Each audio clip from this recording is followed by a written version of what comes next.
At some point, I think in the 50s, we decided to dazzle and sparkle by talking all about ourselves instead of in terms of what they needed. If we look back in the 1800s, there were quite a few companies that were trying to figure out how to build lasting relationships with customers by not talking about their products and services.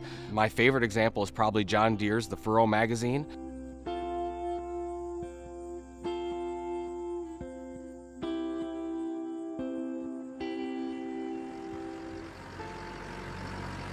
My name's Bart. I'm 37 years old. I've lived on this farm my entire life. I can remember being 5, 6 years old. We were dairy farmers at that time and bucket feeding calves, bottle feeding calves. That's how we started. I bought this farm from my dad. He's the second generation about 10 years ago. And we raise corn, soybeans, and wheat, and we also raise beef livestock.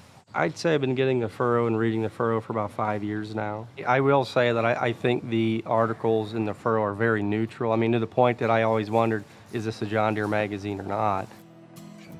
Anything that we think farmers can use to improve their operations, that's something that's going to make it into the furrow. I try to key in on the soil health and soil fertility. Fertilizers have gotten very expensive through the years, and how you apply them is very important. If you go back through the entire history of the magazine, I would be very surprised if in that editorial space you saw the words John Deere mentioned more than 15 or 20 times, and that's going back 120 years. People know when they are being marketed to. The John Deere brand still stands for something.